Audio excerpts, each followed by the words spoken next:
کی شکل اختیار کرے گا اور وہ اس کے دونوں جبڑوں کو اس کے منہ پر سانپ اس کے دونوں جبڑوں سے اس کو پکڑ لے گا اور وہ اسے کہے گا انا مالک و انا کنزک، میں ہوں تیرا مال، میں ہوں تیرا خزانہ۔ چنانچہ یہ مال اس کے لیے قیامت کے دن سانپ بن کر اس کے گلے میں لٹکا دیا جائے گا۔ تو اس سے معلوم ہوا کہ یہ مال جو ہے یہ خالی ہمارا نہیں ہے، بلکہ اس کے اوپر اللہ کے احکامات آتے ہیں۔ اور یہ اتنی سخت سزا کیوں دی جا رہی ہے؟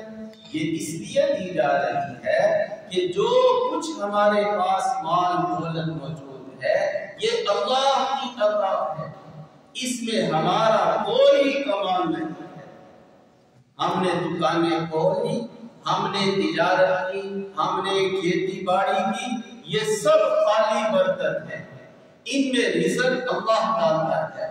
وَفِي السَّمَاءِ رِزْقُكُمْ وَمَا تُوعَدُونَ، آسمانوں میں تمہارا رزق ہے جس کا تم سے وعدہ ہوا ہے۔ یہ اللہ ہی پھر اللہ کی طرف سے بارش آتی ہے، زراعت چلتی ہے، اللہ ہی ہے جو بیج سے پودا نکالتے ہیں۔ بتائیے کیا ہمارا پیسہ، ہماری محنت بیج سے پودے کو نکالتا ہے؟ نہیں نکالتا، اللہ نکالتا ہے۔ تو اللہ ہی زراعت کو پیدا کرنے والے اور اللہ ہی کاروبار کو چلانے والے۔ کتنے بندے ہیں جو کاروبار چلاتے ہیں نقصان ہو جاتا ہے، گاہ کون بیچتا ہے؟ اللہ بیچتا ہے۔ ضرورت کس نے پیدا کی گاہ کی؟ وہ اللہ نے پیدا کی، اللہ نے ہی اس کو چلا کر دکان پر بھیجا اور ہماری کمائی ہو گئی۔ تو دکان کھول کر بیٹھتے ہیں، رزق اللہ دیتا ہے، جب دیا ہوا اللہ کا ہے تو اللہ نے ہی ہمیں مالک بنایا۔ اللہ نے فرمایا جاؤ سارا تمہارا ہے، میرے نام میں 2.5% دے دینا، 100 روپے میں سے 2.5 روپے مجھے دے دینا، باقی یہ مال تمہارے لیے تیار ہے۔ اب وہ شخص اتنا ظالم ٹھہرے جو سارا کا سارا خود رکھے، اللہ کی راہ میں خرچ نہ کرے، تو اس لیے اللہ پھر اس سے ناراض ہو جاتا ہے۔ پھر ایک اور بڑی بات یہ ہے، یہ مال اللہ نے اس مال کے ساتھ فتنے کو جوڑا ہوا ہے۔ جیسے آگ ہے، اس کے اندر اللہ نے حرارت کو رکھا ہے، برف ہے، اللہ نے اس کے اندر ٹھنڈک اور برودت کو رکھا ہوا ہے، ایسے ہی مال کے اندر اللہ نے فتنہ اور شر بھی رکھا ہوا ہے۔ اور جو شخص اپنے مال کی زکات ادا کرتا ہے وہ مال میں سے اس کا فتنہ اور شر ختم ہو جاتا ہے۔ اور یہ کس نے بتایا؟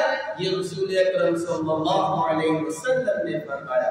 ان سے پوچھا گیا رسول اللہ آپ کا کیا خیال ہے اس شخص کے بارے میں جو اپنے مال کی زکات ادا کرتا ہے؟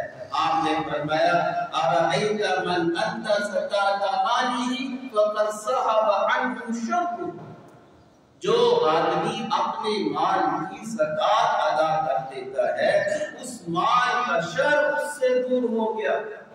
یعنی یہ مال نے جو باپ اور بیٹوں میں، بہن بھائیوں میں اختلافات اور جنگیں اور لڑائیاں شروع کرنی تھی، مال کی زکات کی ادائیگی سے یہ جنگیں ختم ہو گئی، اور بلکہ یہ مال حفاظت میں چلا جاتا ہے، اس کی اللہ کی حفاظت میں چلا جاتا ہے۔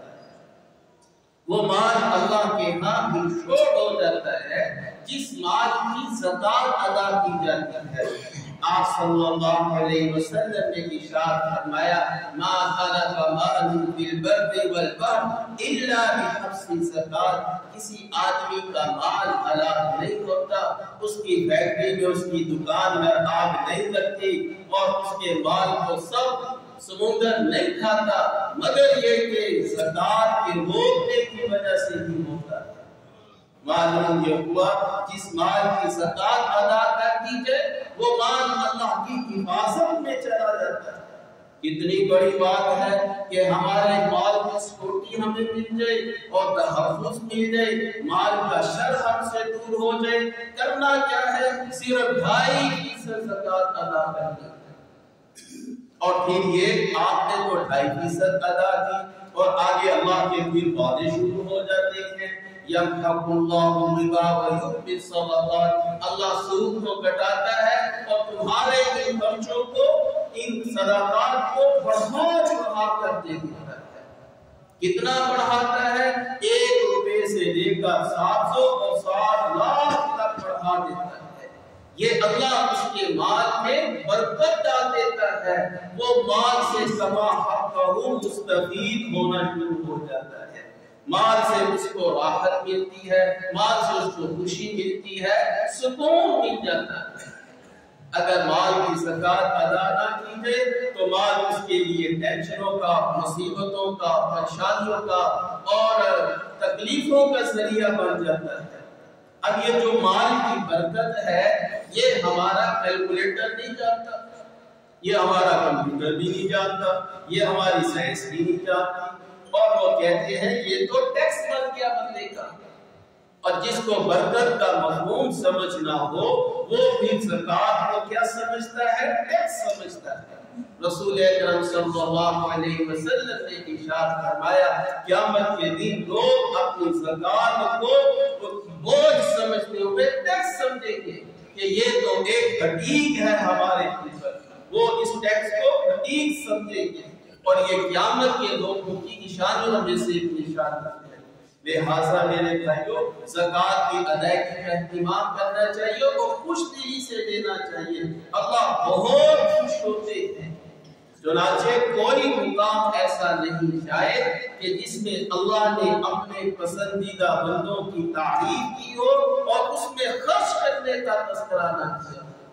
ہر تعریف کے اندر خرچ کرنے کا تذکرہ ہے، جو ہم نے ان کو رزق دیا وہ اس میں سے خرچ کرتے ہیں۔ چنانچہ ہم نے تاریخ میں ایک شخص ایسا نہیں دیکھا جس نے زکات دی ہو اور وہ غریب ہو گیا، لیکن زکات کو روکنے والے سینکڑوں لوگ ہیں، وہ مال تباہی کے کنارے چلا جاتا ہے جس کی زکات ادا نہیں کی جاتی۔ لہذا اپنے مالوں کی زکات کی ادائیگی کا خوب اہتمام کرنا چاہیے۔ لیکن ہمارے ہاں کیا ہوتا ہے؟ جو ہمارے ہاں سب سے بڑا مسئلہ ہے، ہر آدمی کہتے ہیں میں زکات دیتا ہوں، میں کتنی بھئی ایک دفعہ دے دی، کسی کو چند ہزار دے دی بس بات ختم، یا چند لاکھ دے دی تو بات ختم۔ یہ بات طریقہ غلط ہے۔ جیسے نماز کا ایک فرض ہے، اس کے اندر رکعات ہے، اس کے اندر پڑھنا ہے، اس کے واجبات ہیں، ان سب کی ادائیگی کے ساتھ نماز مکمل ہوتی ہے، ایسے ہی زکات کا بھی ایک طریقہ ہے۔ جب تک اس طریقے کے مطابق زکات ادا نہیں کریں گے آدمی ہلاکت کے کناروں پر ہے۔ طریقہ کیا ہے؟ شریعت نے جن مالوں کے اوپر زکات رکھی ہے ان سارے مال کا ایک دن میں حساب کرنا ہوتا ہے۔ بغیر حساب کے زکات ادا کرنے سے نقصان کا خدشہ ہے۔ مثلا یہ کہ 1 روپیہ بھی رہ گیا زکات کی ادائیگی کا حساب نہیں کیا، تکے سے دے دی زکات۔ اب کئی مال ایسے رہ گئے جن کی زکات نہیں ادا ہوئی۔ رسول اللہ صلی اللہ علیہ وسلم نے ارشاد فرمایا جس مال کی زکات نہیں دی جاتی جب وہ حلال مال کے ساتھ بھی ملے گا یہ اس مال کو حلال کر دے گا۔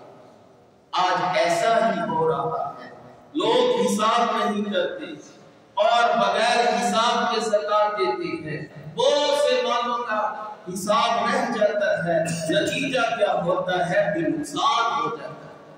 آدمی کہتا ہے میں نے تو زکات دی ہے، جب پتہ چلتا ہے وہ تو فلاں مال دی ہے اس کی زکات نہیں دی۔ اب بہت سے لوگ ہوتے ہیں وہ گھر کی عورتوں کا پہنے ہوئے زیور کی زکات نہیں دیتے کہ یہ تو پہنا ہوا ہے، پہنے ہوئے زیور کی زکات نہیں، حالانکہ غلط بات ہے۔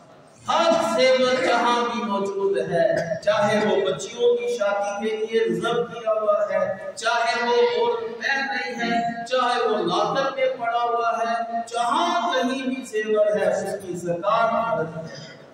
رسول اللہ صلی اللہ علیہ وسلم کے پاس ایک عورت آئی، اس کے ہاتھ میں سونے کے 2 کنگن تھے، آپ نے فرمایا اس کی زکات دیتی ہو؟ کہنے لگی یہ تو میرا پہنا ہوا زیور ہے۔ آپ نے فرمایا یہ آگ کے 2 کنگن ہیں، لہذا معلوم ہوا کہ پہنے ہوئے زیور کی بھی زکات ہوتی ہے۔ اور سارے مال کے حساب کرنا. یہ 4 قسم کے مال ہے اور اللہ کا کرم دیکھیے اللہ نے ٹوٹل ایسٹ کے اوپر زکات نہیں رکھی. اللہ نے بہت سا ایسٹ ہمارا وہ مائنس کر دیا ہے. بھائی تمہارا گھر ہے کروڑوں کا وہ بھی تمہیں معاف ہے, تمہاری فیکٹری کی جگہ ہے کروڑوں کی وہ بھی تمہیں معاف ہے, اس پر مشینری لگی ہوئی ہے وہ بھی تمہیں معاف ہے, تم نے گھر رینٹ کے اوپر دیا ہوا ہے وہ بھی تمہیں معاف ہے. دیکھیے کتنی اللہ نے موجے لگائی ہیں. صرف 4 قسم کے مالوں کی زکات رکھی ہے. وہ جس شے کے اندر بھی موجود ہوگا اس کا ایک دن میں حساب کرنا ہے.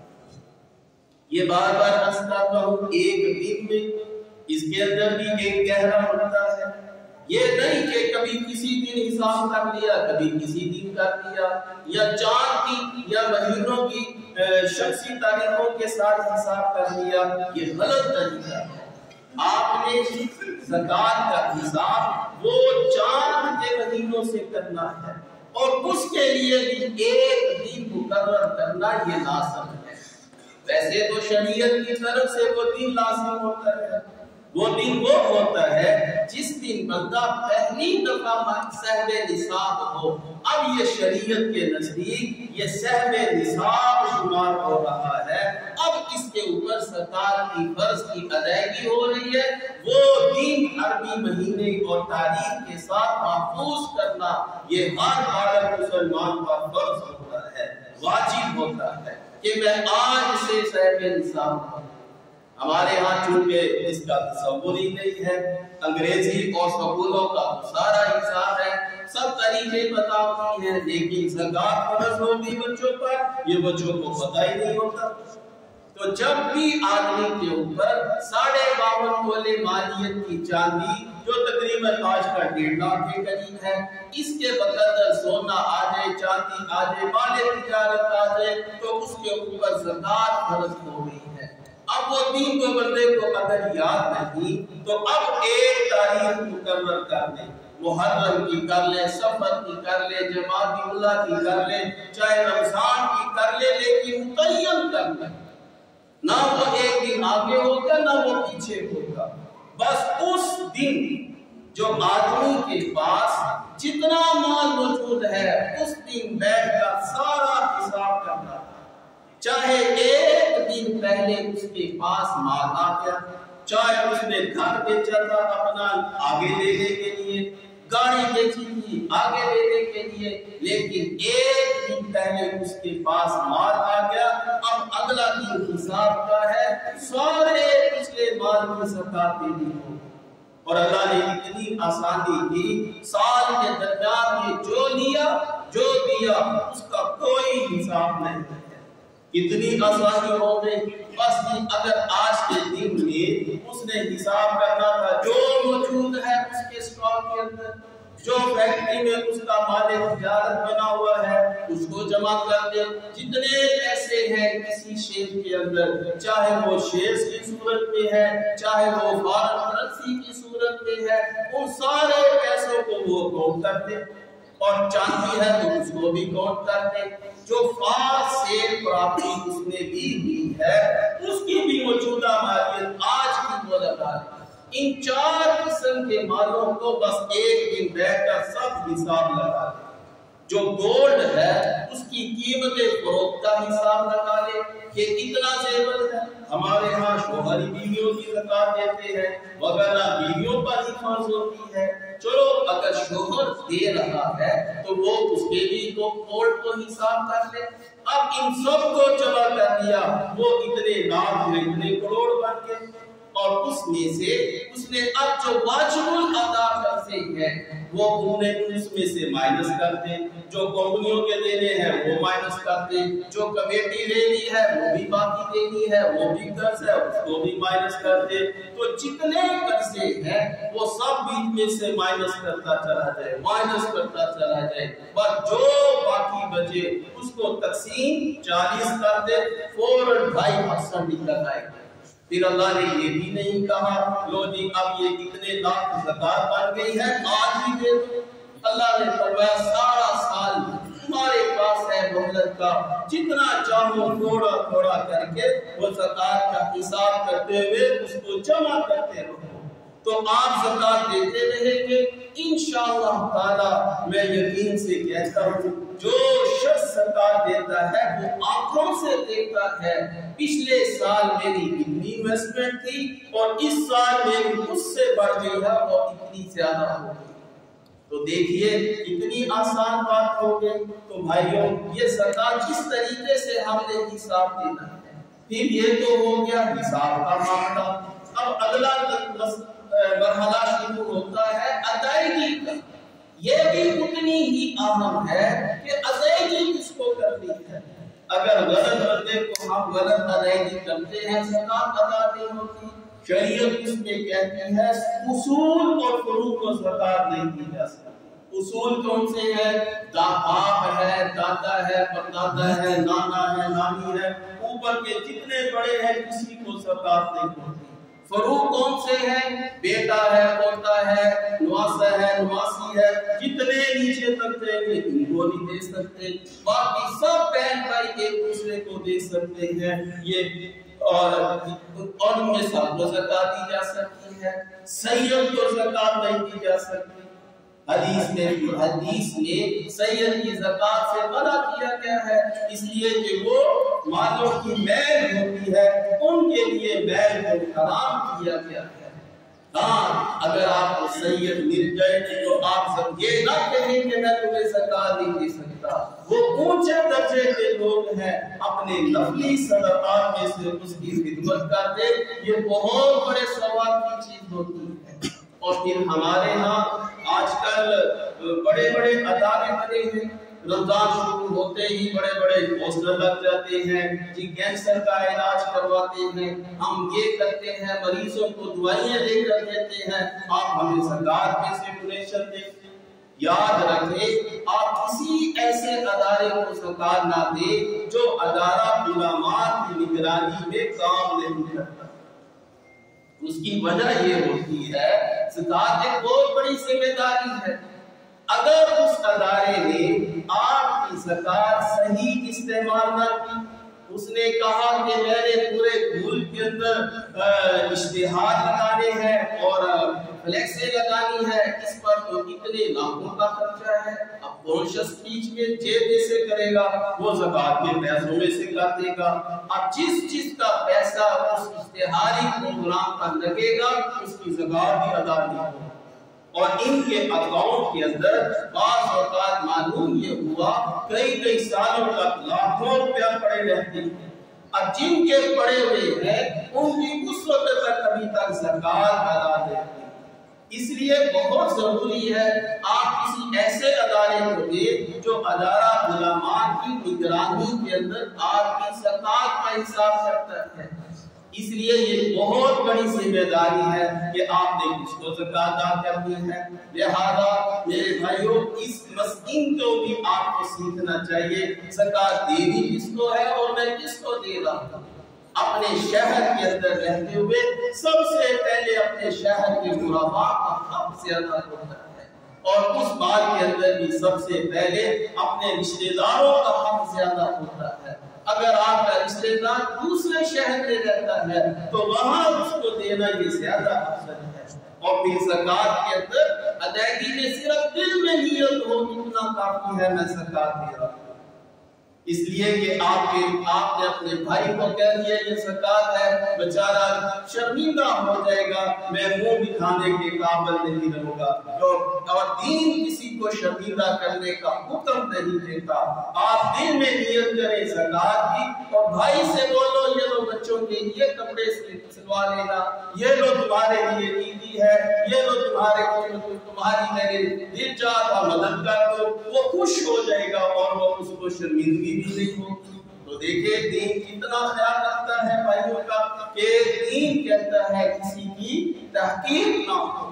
تو بھائیوں ان چیزوں کو سیکھنا چاہیے. یہ ساری چیزیں ہمارے دین کا حصہ ہیں. افسوس یہ ہے کہ ہمیں دنیا کے سارے معاملات کا پتہ ہے، بینکنگ کے سارے نظام کا پتہ ہے، تجارت کے نظام کا پتہ ہے. اگر نہیں پتہ ہوتا تو اس بات کا پتہ نہیں ہوتا کہ میں نے زکات کتنی دینی ہے اور کس طریقے سے دینی ہے. یہی ہم مسلمانوں کو پتہ نہیں ہوتا. تو بہرحال میرے بھائیوں، یہ بہت ایک ایسا اللہ کا وعدہ ہے کہ یہ آدمی کر دیکھنے والا ہے کہ جب آدمی زکات دیتا ہے اب اللہ کے وعدے کا وہ منتظر رہے، اللہ کی مدد اس کے اوپر آتی ہے۔ تو بھائیوں، یہ زکات کا آپ سب لوگ حساب کریں، جو مسئلہ اٹک جائے اپنے علماء سے پوچھے اور پوچھ کر اس کی زکات ادا کریں۔ اللہ سے دعا ہے کہ اللہ ہمیں باتوں پر عمل کی توفیق دے۔